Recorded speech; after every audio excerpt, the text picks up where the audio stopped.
Bisa loh, karena menyukai seorang perempuan maka bahasa rohnya dibuat-buat. Bisa. Bisa karena punya kesombongan rohani, pingin lebih terlihat lebih rohani daripada orang lain, maka dia bahasa roh.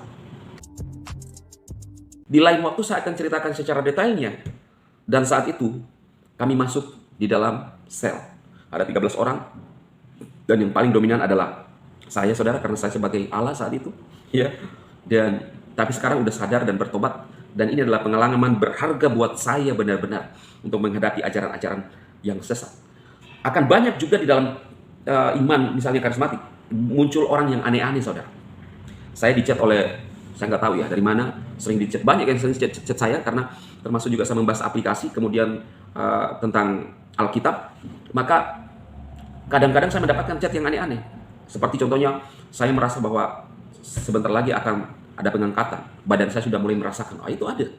Itu perlu diuji semua. Termasuk pada saat itu muncul, ada orang yang berbahasa roh, tetapi didasari oleh emosionalnya. Atau mungkin dia karena ada masalah. Bisa loh, karena menyukai seorang perempuan, maka bahasa rohnya dibuat-buat. Bisa. Bisa karena punya kesombongan rohani, pingin lebih terlihat lebih rohani daripada orang lain, maka dia bahasa roh. Karena itu, saudara, di dalam 1 Korintus juga ya, yang dibahas oleh Rasul Paulus.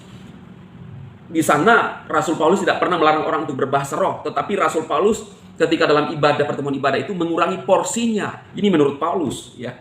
Karena di jemaat Korintus itu yang tadi saya bilang mengalami masalah yang sangat kompleks. Adi kodrati ada di sana, hal yang supranatural terjadi di sana. Mungkin kurang lebih seperti sekarang ini, saudara. Makanya kita harus paham. Bahasa roh itu benar. Saya sepaham dengan reform. Bahasa roh palsu ada, tetapi tidak semua bahasa roh itu palsu. Memang ada yang palsu. Bagaimana kita mengetahui? Ya, itu saya bisa merasakan karena ada pengalaman pribadi. Kalau bahasa roh yang dibuat-buat itu didasari dengan mungkin tergantung orangnya, ya. Tetapi saya bisa mengetahui ketika orang itu berbahasa roh, dia bahasa roh palsu.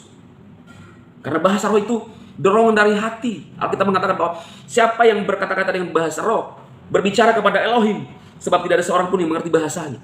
Oleh roh itu ia mengucapkan hal-hal yang rahasia. Membangun dirimu, membangun rohmu, itulah bahasa roh. Saya, saudara, kalau di kendaraan kadang-kadang berbahasa roh. Tidak semua dalam ibadah saya berbahasa roh. Ketika ada hamba Tuhan mengatakan ayo sama-sama bahasa roh, maka bisa dipastikan bahasa roh yang keluar itu adalah bahasa roh yang palsu. Ya. Karena itu dorongan, benar-benar tidak bisa sembarang. Saya sepaham dengan reform, tapi jangan mengatakan bahwa semua bahasa roh itu palsu. Tidak ada sampai sekarang. Nubuat, bahasa roh, kesembuhan mujizat, manifestasi kuasa Roh Kudus masih ada sampai sekarang. Ini yang harus diluruskan kepada saudara. Ya. Next saya akan cerita lebih panjang lebar lagi detailnya seperti apa yang saya alami. Tapi inilah pengalaman saya. Saya tahu. Karena saya ngalami. Tuhan membawa saya masuk dalam dimensi. Dan ternyata hari-hari ini pun mengalami hal yang sama, saudara. Semoga firman Tuhan ini bermanfaat buat saudara semua. Memberikan satu wawasan baru. Ya. Bahwa ketika kita percaya kepada Yesus Kristus dengan sadar, maka tidak mungkin ada kuasa lain. Apalagi kita berdoa untuk orang lain lalu orang itu sembuh. Itu adalah mujizat daripada Tuhan, saudara. Tidak ada ketika kita memanggil nama Yesus maka kuasa setan datang. Tidak ada. Itu Alkitab. Ya. Makanya saya tidak sepaham dengan reform dengan mengatakan ketika orang berdoa dalam nama Yesus dan sembuh itu dari setan. Seperti Mbah Muri sampaikan kepada Pastor Andi Simon bahwa kesembuhan itu adalah kesembuhan dari mana? Kuasa setan. Saya tidak sepaham. Bila firman Tuhan ini memberkati saudara semua, share video ini untuk memberkati banyak orang-orang Kristen yang bimbang.